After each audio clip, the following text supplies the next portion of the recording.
दोस्तों, मकराक्ष को मारा गया सुनकर रावण क्रोध से भरकर दांत पीसने लगा। कुपित हुआ वह निशाचर उस समय वहां इस चिंता में पड़ गया कि अब क्या करना चाहिए। उसने अत्यंत क्रोध में भरकर अपने पुत्र मेघनाद को युद्ध के लिए जाने की आज्ञा देता हुआ बोला, वीर, तुम श्री राम और लक्ष्मण दोनों भाइयों को छिपकर या प्रत्यक्ष रूप से मार डालो, क्योंकि तुम वन में सर्वथा बड़े चढ़े हो। रावण के ऐसा कहने पर मेघनाद ने पिता की आज्ञा शिरोधार्य की और यज्ञ भूमि में जाकर अग्नि की स्थापना करके उसमें विधि पूर्वक हवन किया। उसमें धुआं नहीं था, बड़ी बड़ी लपटें उठ रही थी। उस समय अग्निदेव ने स्वयं प्रकट होकर हविष्य ग्रहण किया। यज्ञ संबंधी देवता दानव और राक्षसों को तृप्त करने के पश्चात मेघनाद अंतर्धान होने की शक्ति से संपन्न हो रथ पर आरूढ़ हुआ। 4 घोड़ों, पैने बाणों तथा अपने भीतर रखे हुए विशाल धनुष से युक्त वह उत्तम रथ बड़ी शोभा पा रहा था। उस सूर्य तुल्य तेजस्वी रथ और ब्रह्मास्त्र से सुरक्षित हुआ वह महाबली रावण कुमार मेघनाद दूसरों के लिए दुर्जय हो गया था। तत्पश्चात युद्ध स्थल में आकर निशाचर मेघनाद ने वानरों के बीच खड़े हो वहां भगवान श्री राम और लक्ष्मण जी को देखा। रावण पुत्र मेघनाद का रथ आकाश में खड़ा था और भगवान श्री राम और लक्ष्मण जी युद्ध भूमि में विराजमान थे। उन दोनों की दृष्टि से ओझल होकर वह राक्षस उन्हें पैने बाणों से बींधने लगा। उसके बाणों के वेग से व्याप्त हुए भगवान श्री राम और लक्ष्मण जी भी अपने अपने धनुष पर बाणों का संधान करके दिव्य अस्त्र प्रकट किए। उस राक्षस मेघनाद ने माया से धूम जनित अंधकार की सृष्टि की और आकाश को ढक दिया। साथ ही कोहरे का अंधकार फैलाकर दिशाओं को भी ढक दिया। मेघनाद की प्रत्यंचा की टनकार नहीं सुनाई देती थी। पहियों की घरघराहट तथा घोड़ों की टाप की आवाज भी कानों में नहीं पड़ती थी। मेघनाद उस अंधकार में जहां दृष्टि काम नहीं करती थी, नाराज नामक बाणों की वर्षा करने लगा। राक्षस मेघनाद ने वरदान में प्राप्त हुए तेजस्वी बाणों द्वारा भगवान श्री राम के संपूर्ण अंगों में घाव कर दिया। उसी अवस्था में भगवान श्री राम और लक्ष्मण जी तीखे बाण छोड़ने लगे। वे बाण आकाश में पहुंचकर रावण कुमार मेघनाद को शत विशत करके रक्त में डूबे हुए पृथ्वी पर गिर पड़ते थे। जिस ओर से बाण आते दिखाई देते उसी ओर दोनों भाई श्री राम और लक्ष्मण जी अपने उत्तम अस्त्रों को चलाया करते थे। मेघनाद अपने रथ के द्वारा संपूर्ण दिशाओं में दौड़ लगाता हुआ बड़ी फुर्ती से अस्त्र चलाता था। उसने अपने बाणों द्वारा उन दोनों दशरथ कुमारों को घायल कर दिया। मेघनाद के द्वारा घायल और आहत होकर कितने ही वानर अपने प्राणों से हाथ धो बैठे थे। तब लक्ष्मण जी को बड़ा क्रोध हुआ और उन्होंने भगवान श्री राम से कहा, आर्य, अब मैं समस्त राक्षसों के संहार के लिए ब्रह्मास्त्र का प्रयोग करूंगा। उनकी बात सुनकर भगवान श्री राम ने कहा, महाबाहु, एक राक्षस के कारण भूमंडल के समस्त राक्षसों का वध करना तुम्हारे लिए उचित नहीं है। जो युद्ध न करता हो, छिपा हो, हाथ जोड़कर शरण में आया हो, युद्ध से भाग रहा हो अथवा पागल हो गया हो, ऐसे व्यक्ति को तुम्हें नहीं मारना चाहिए। यह मायावी राक्षस बड़ा नीच है। इसने अंतर्धान शक्ति से अपने रथ को छिपा लिया है। यदि यह दिख जाए तो वानर यूथपति इस राक्षस को अवश्य मार डालेंगे। तथापि इस तरह छिपे होने पर भी यह मेरे अस्त्रों से दग्ध होकर भूतल पर अवश्य गिरेगा।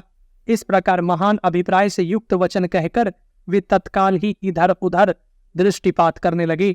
भगवान श्री राम के मनोभाव को समझकर राक्षस मेघनाद युद्ध से निवृत्त हो लंकापुरी को चला गया।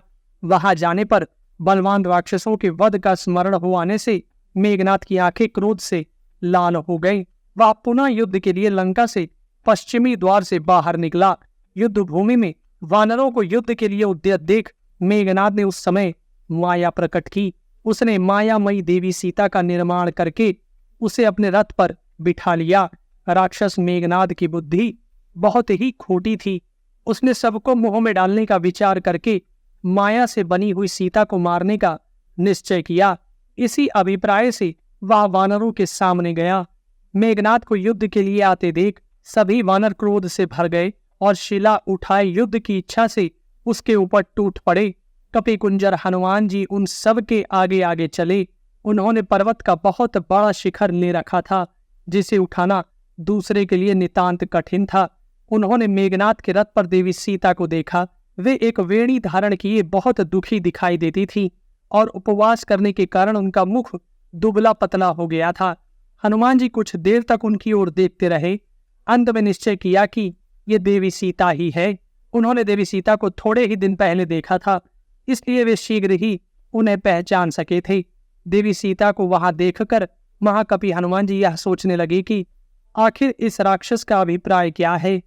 फिर वे मुख्य मुख्य वानरों को साथ लेकर मेघनाथ की ओर दौड़े। वानरों की उस सेना को अपनी ओर आती देख मेघनाथ के क्रोध की सीमा न रही। उसने तलवार को खड्गकोश से बाहर निकाला और देवी सीता के सिर के केश पकड़कर उन्हें घसीटा।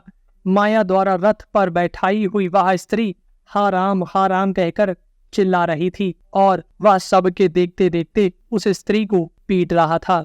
दोस्तों, देवी सीता का केश पकड़ा गया देख हनुमान जी को बड़ा दुख हुआ। वे पवन कुमार हनुमान अपने नेत्रों से दुख जनित आंसू बहाने लगे।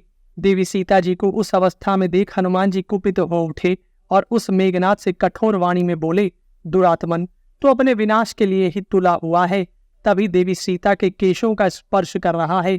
तेरा जन्म ब्रह्म ऋषियों के कुल में हुआ है, तथापि तूने राक्षस जाति के स्वभाव का ही आश्रय लिया है।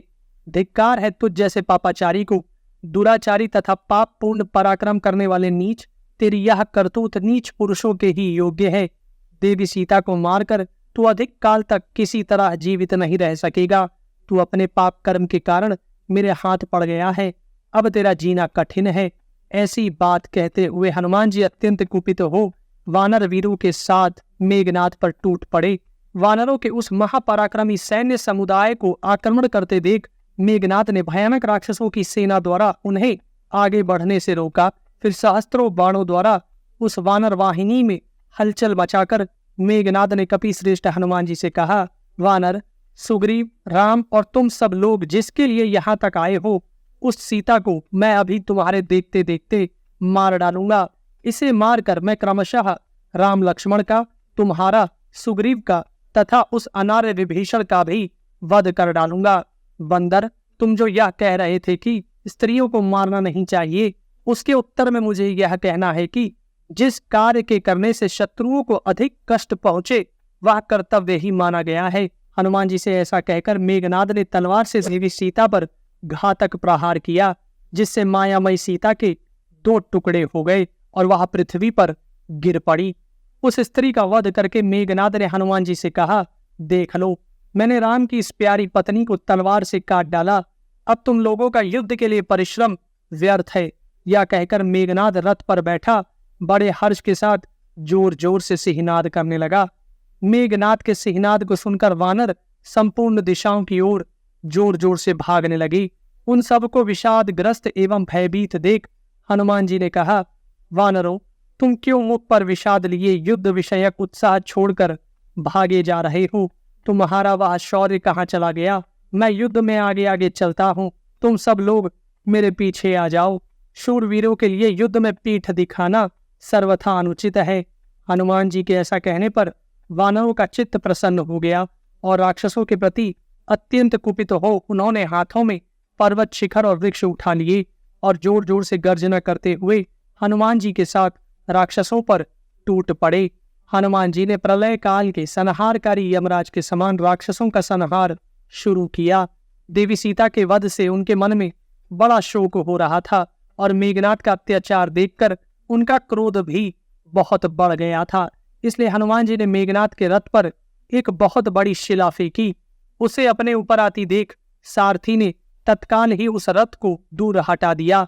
उस शिला ने पृथ्वी पर गिरकर बहुतेरे राक्षसों को कुचल डाला।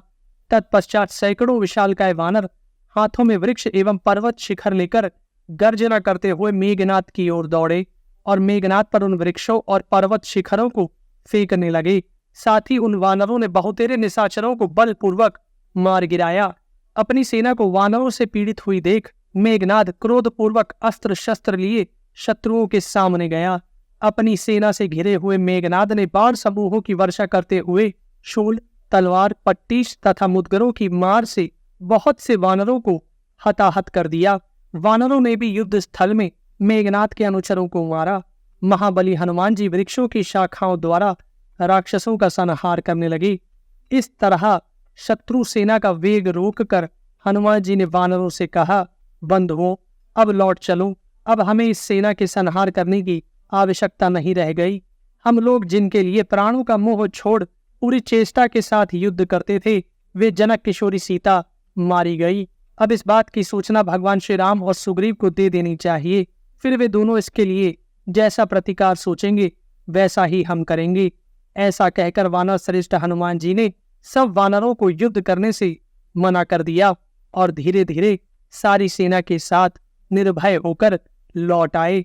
हनुमान जी को श्री रामचंद्र जी के पास जाते देख दुरात्मा मेघनाद होम करने की इच्छा से निकुंबिला देवी के मंदिर में गया। निकुंबिला मंदिर में जाकर उस निशाचर मेघनाद ने अग्नि में आहुति दी। तदनंतर यज्ञ भूमि में भी जाकर उस राक्षस ने अग्निदेव को होम के द्वारा तृप्त किया।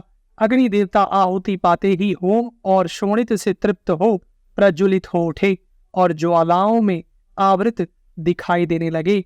वे तीव्र तेज वाले अग्नि देवता संध्या काल के सूर्य की भांति प्रकट हुए।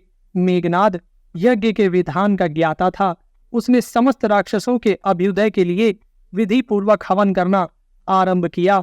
उस होम को देखकर महायुद्ध के अवसरों पर नीति अनीति कर्तव्य कर्तव्य के ज्ञाता राक्षस खड़े हो गए। दोस्तों, हनुमान जी अपनी सेना के साथ भगवान श्री राम के निकट आए और दुखी होकर बोले, प्रभु, हम लोग युद्ध करने में लगे थे। उसी समय समर भूमि में रावण पुत्र मेघनाद ने हमारे देखते देखते देवी सीता को मार डाला। शत्रु दमन। उन्हें उस अवस्था में देख मेरा चित्त उद्भ्रांत हो उठा। मैं विषाद में डूब गया हूँ, इसलिए मैं आपको यह समाचार बताने के लिए आया हूँ। हनुमान जी की यह बात सुनकर भगवान श्री राम उस समय शोक से मूर्छित हो तत्काल पृथ्वी पर गिर पड़े। देवतुल्य भगवान श्री राम को भूमि पर पड़ा देख समस्त श्रेष्ठ वानर सब ओर से उछलकर वहां आ पहुंचे। वे कमल और उत्पल की सुगंध से युक्त जल ले आकर उनके ऊपर छिड़कने लगे। भाई की यह अवस्था देखकर लक्ष्मण जी को बड़ा दुख हुआ।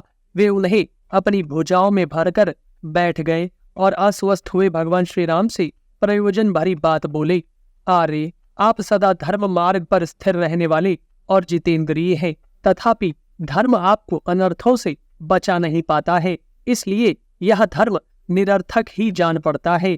थावर प्राणियों तथा पशुओं आदि को भी सुख का प्रत्यक्ष अनुभव होता है, किंतु उनके सुख में धर्म कारण नहीं है, क्योंकि ना तो उनमें धर्माचरण की शक्ति है और न धर्म में उनका अधिकार ही है। अतः धर्म सुख का साधन नहीं है, ऐसा मेरा विचार है। यदि कहें जहां धर्म है वहां सुख अवश्य है, तो ऐसा भी नहीं कहा जा सकता है, क्योंकि उस दशा में आप जैसे धर्मात्मा पुरुष को तो विपत्ति में पड़ना नहीं चाहिए। यदि अधर्म अवश्य ही दुख का साधन होता तो रावण को नरक में पड़े रहना चाहिए था, परंतु अधर्मी रावण पर तो कोई संकट नहीं है और आप संकट में पड़ गए हैं।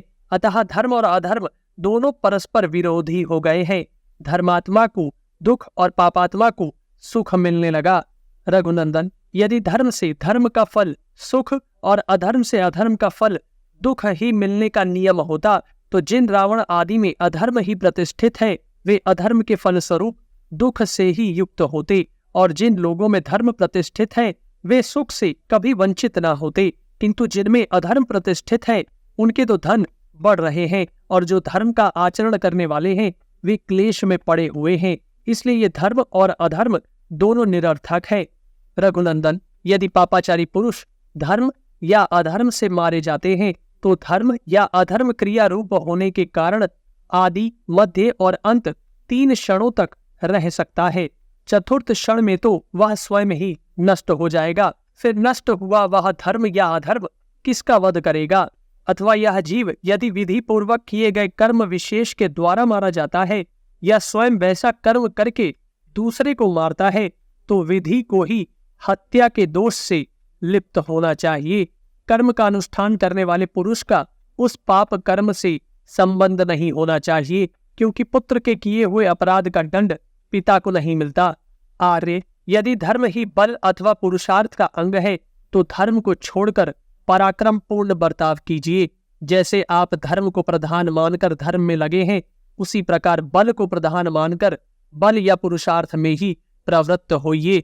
रघुनंदन, यदि आप सत्य भाषण रूप धर्म का पालन करते हैं, अर्थात पिता की आज्ञा को स्वीकार करके उनके सत्य की रक्षा रूप धर्म का अनुष्ठान करते हैं, तो आप ज्येष्ठ पुत्र के प्रति युवराज पद पर अभिषिक्त करने की जो बात पिताजी ने कही थी, उस सत्य का पालन न करने पर पिताजी को असत्य रूप अधर्म प्राप्त हुआ। उसी के कारण वे आपसे वियुक्त होकर मर गए। ऐसी दशा में क्या आप राजा के पहले कहे हुए अभिषेक संबंधी सत्य वचन से नहीं बंधे हुए थे? उस सत्य का पालन करने के लिए बाध्य नहीं थे? यदि आपने पिता के पहले कहे हुए वचन का ही पालन करके युवराज पद पर अपना अभिषेक करा लिया होता, तो ना तो पिता की मृत्यु होती और न सीता हरण आदि अनर्थ ही संगठित हुए होते।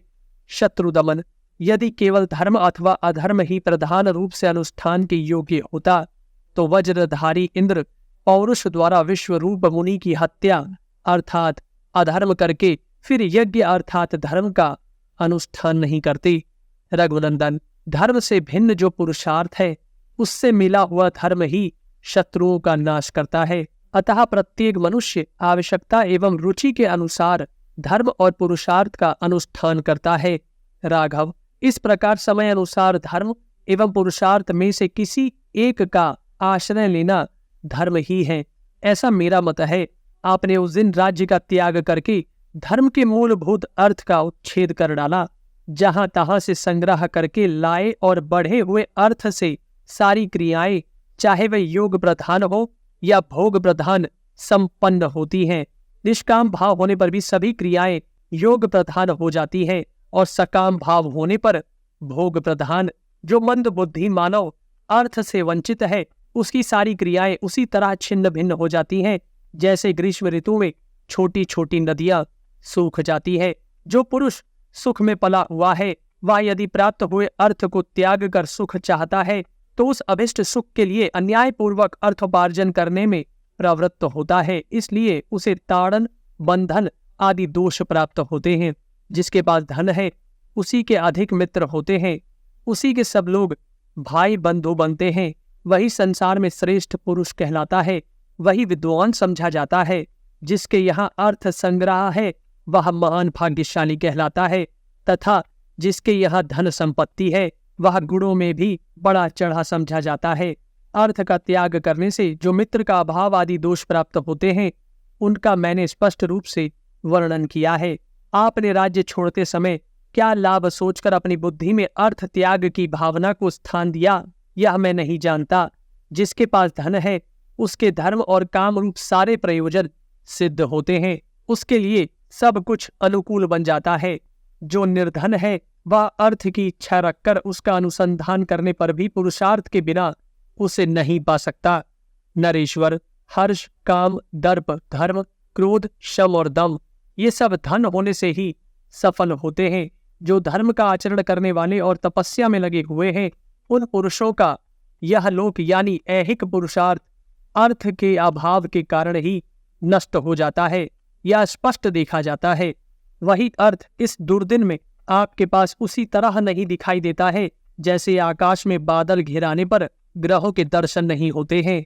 वीर, आप पूज्य पिताजी की आज्ञा का पालन करने के लिए राज्य त्याग कर वन में चले आए और सत्य के पालन पर ही डटे रहे, परंतु राक्षस ने आपकी देवी जैसी पत्नी को हर लिया। वीर रघुनंदन, आज मेघनाद ने हम लोगों को जो महान दुख दिया है, उसे मैं अपने पराक्रम से दूर करूंगा, अतः चिंता छोड़कर उठिए।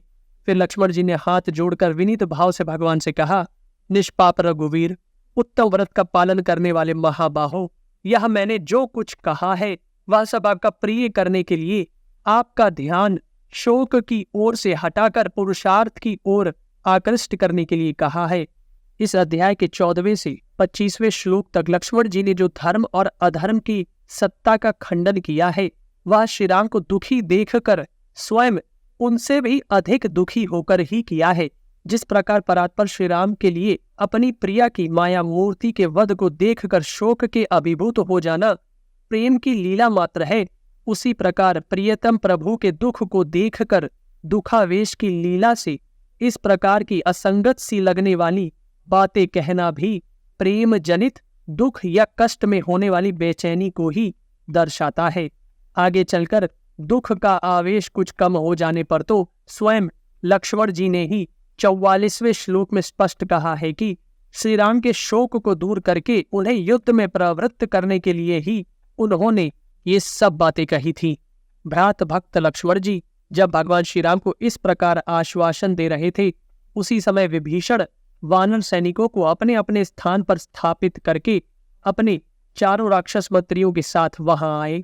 वहां आकर उन्होंने देखा लक्ष्मण जी शोक में मग्न हैं तथा वानरों के नेत्रों में भी आंसू भरे हुए हैं। साथ ही भगवान श्री राम पर भी उनकी दृष्टि पड़ी, जो मूर्छित हो लक्ष्मण जी की गोद में लेटे हुए थे। दोस्तों, भगवान श्री राम को शोक से संतप्त देख विभीषण का हृदय आंतरिक दुख से दीन हो गया। उन्होंने पूछा, ये क्या बात है? तब लक्ष्मण जी ने विभीषण के मुंह की ओर देखकर आंसू बहाते हुए मंद स्वर में कहा, सौम्य, हनुमान जी के मुंह से यह सुनकर कि मेघनाद ने देवी सीता जी को मार डाला, श्री रघुनाथ जी तत्काल मूर्छित हो गए। इस प्रकार कहते हुए लक्ष्मण जी को विभीषण ने रोका और अचेत पड़े हुए भगवान श्री राम से यह बात कही, महाबाहो, देवी सीता को दूसरा पुरुष साम दाम और भेद नीति के द्वारा भी नहीं देख सकता तथा रावण भी कभी उनका वध करने की आज्ञा नहीं दे सकता है। अवश्य ही राक्षस मेघनाद वानरों को मुंह में डालकर चला गया है। जिसका उसने वध किया है वह मायामयी जानकी थी, ऐसा निश्चित समझिए। वह राक्षस मेघनाद इस समय निकुंबिला मंदिर में जाकर होम करेगा और जब होम करके लौटेगा उस समय उस रावण कुमार को संग्राम में परास्त करना इंद्र सहित संपूर्ण देवताओं के लिए भी कठिन होगा। निश्चय ही उसने हम लोगों को मोह में डालने के लिए माया का प्रयोग किया है। उसने सोचा होगा यदि वानरों का पराक्रम चलता रहा तो मेरे इस कार्य में विघ्न पड़ेगा, इसलिए उसने ऐसा किया है। राक्षस राज विभीषण ने भगवान श्री राम से कहा, भगवान, जब तक उस मेघनाद का होम कर्म समाप्त नहीं होता उसके पहले ही हम लोग सेना सहित निकुंबिला मंदिर में चलें। प्रभु, आप स्वस्थ चित्त होकर यहीं रहिए और हम लोगों के साथ लक्ष्मण जी को भेज दीजिए। ये नरश्रेष्ठ लक्ष्मण जी अपने बाणों से मारकर मेघनाद को वह होम कर्म त्याग देने के लिए विवश कर देंगे, इससे वह मारा जा सकेगा। अतः आप उस राक्षस के विनाश के लिए लक्ष्मण जी को आज्ञा दीजिए। भगवान श्री राम शोक से पीड़ित थे, अतः विभीषण ने जो कुछ कहा उनकी उस बात को स्पष्ट रूप से समझ न सके। तदनंतर भगवान श्री राम ने विभीषण से कहा, राक्षस राज विभीषण, तुमने अभी अभी जो बात कही है उसे मैं फिर सुनना चाहता हूँ। बोलो, तुम क्या कहना चाहते हो? भगवान श्री राम की यह बात सुनकर विभीषण ने जो बात कही थी उसे पुनः दोहराते हुए इस प्रकार कहा, रघुनंदन, रावण कुमार मेघनाद निकुंबिला मंदिर की ओर गया है, अतः लक्ष्मण जी विशाल सेना के साथ अभी उस पर आक्रमण करें, क्योंकि वह मेघनाद निकुंबिला मंदिर में अपना होम कर्म पूर्ण कर लेता है तो हम सब लोगों को उसके हाथ से मरा ही समझिए।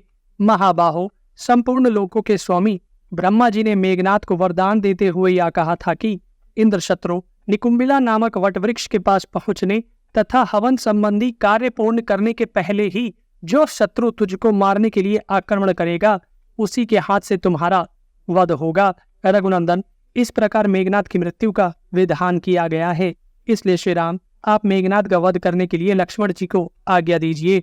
विभीषण के वचन सुनकर भगवान श्री राम शोक का परित्याग करके लक्ष्मण जी से बोले, लक्ष्मण, वानरराज सुग्रीव की जो भी सेना है वह साथ ले हनुमान आदि युद्धपतियों, वृक्षराज जामवान तथा अन्य सैनिकों से घिरे रहकर तुम माया बल से संपन्न मेघनाद का वध करो। ये महामना विभीषण उसकी मायाओं से अच्छी तरह परिचित है, अतः अपने मंत्रियों के साथ ये भी तुम्हारे पीछे पीछे जाएंगे।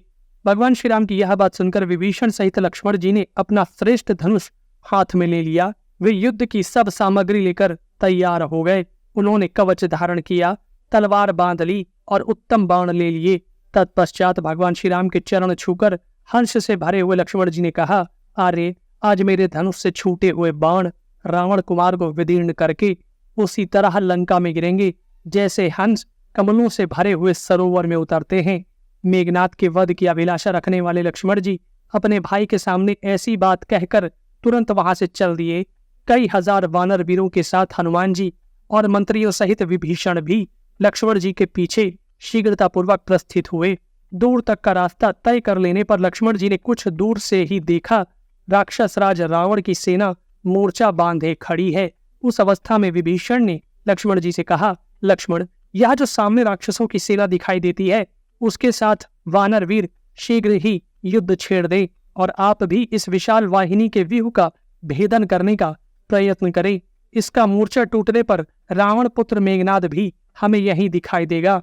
अतः आप इस हवन कर्म समाप्ति के पहले ही शत्रुओं पर धावा कीजिए। विभीषण की बात सुनकर लक्ष्मण जी ने राक्षस सेना पर बाणों की वर्षा आरंभ कर दी। साथ ही बड़े बड़े वृक्ष लेकर युद्ध करने वाले वानर और भानु भी वहां खड़ी हुई राक्षस सेना पर एक साथ ही टूट पड़े।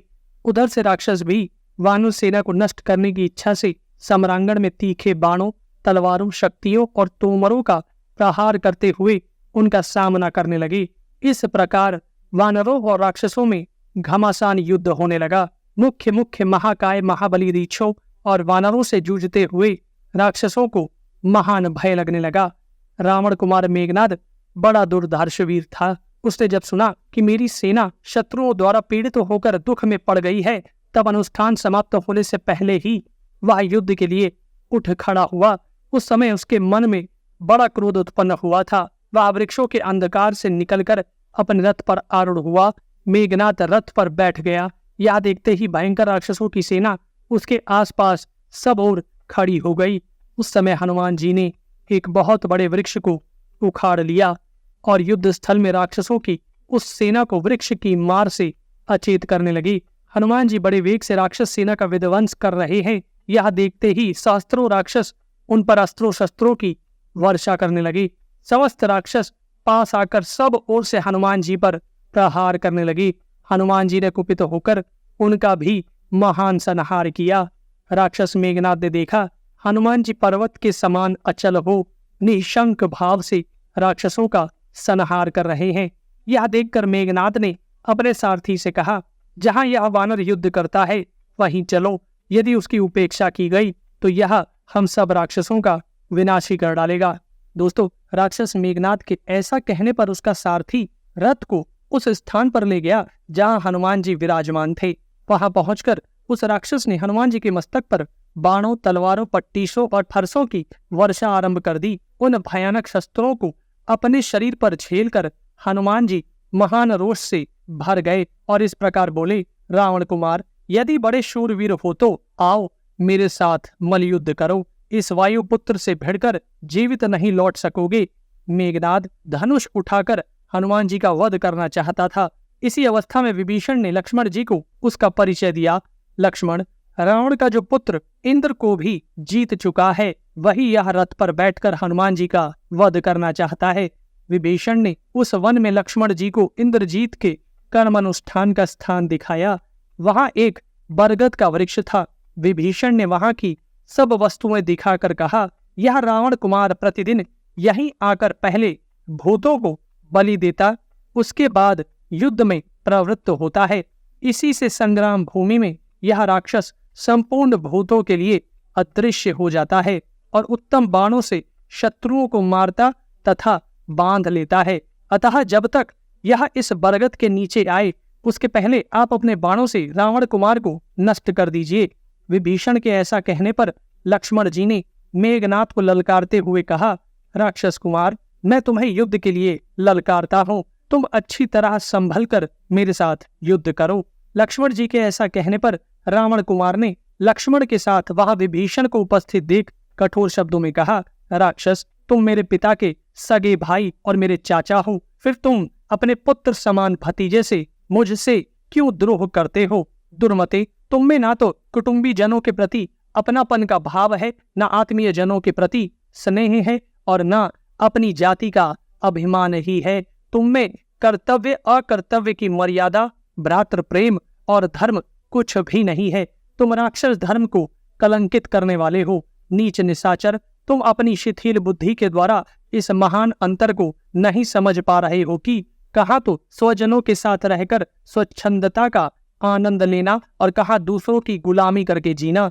दूसरे लोग कितने ही गुणवान क्यों ना हो और स्वजन गुणहीन ही क्यों ना हो, वह गुणहीन स्वजन भी दूसरों की अपेक्षा श्रेष्ठ ही है, क्योंकि दूसरा दूसरा ही होता है, वह कभी अपना नहीं हो सकता। जो अपने पक्ष को छोड़कर दूसरे पक्ष के लोगों का सेवन करता है, वह अपने पक्ष के नष्ट हो जाने पर फिर उन्हीं के द्वारा मार दिया जाता है। रावण के छोटे भाई, तुमने लक्ष्मण को इस स्थान तक ले आकर मेरा वध कराने के लिए प्रयत्न करके यह जैसी निर्दयता दिखाई है, ऐसा पुरुषार्थ तुम्हारे जैसा स्वजन ही कर सकता है। तुम्हारे सिवा दूसरे किसी स्वजन के लिए ऐसा करना संभव नहीं है। अपने भतीजे के ऐसा कहने पर विभीषण ने उत्तर दिया, राक्षस, तू आज ऐसी शेखी क्यों बखारता है? जान पड़ता है तुझे मेरे स्वभाव का पता नहीं है। अधम राक्षस, यद्यपि मेरा जन्म राक्षस कुल की मां से हुआ है, तथापि मेरा शील स्वभाव राक्षसों का सा नहीं है। मुझ में अपने पिता का और सत्पुरुषों का जो प्रधान गुण सत्व है, मैंने उसी का आश्रय ले रखा है। क्रूरतापूर्ण कर्म में मेरा मन नहीं लगता, अधर्म में मेरी रुचि नहीं होती। यदि अपने भाई का शील स्वभाव अपने से ना मिलता हो तो भी बड़ा भाई छोटे भाई को कैसे घर से निकाल सकता है? परंतु मुझे घर से निकाल दिया गया, फिर मैं दूसरे सत्पुरुष का आश्रय क्यों ना लूं, जिसका शील स्वभाव धर्म से भ्रष्ट हो गया हो, जिसने पाप करने का दृढ़ निश्चय कर लिया हो। ऐसे पुरुष का त्याग करके प्रत्येक प्राणी उसी प्रकार सुखी होता है जैसे हाथ पर बैठे हुए जहरीले सर्प को त्याग देने से मनुष्य निर्भय हो जाता है। जो दूसरों का धन लूटता हो और पराई स्त्री पर हाथ लगाता हो, उस दुरात्मा को जलते हुए घर की भांति त्याग देने योग्य बताया गया है। पराये धन का अपहरण, पर स्त्री के साथ संसर्ग और अपने हितैषी सुहृदों पर अधिक शंका, ये तीनों दोष विनाशकारी बताए गए हैं।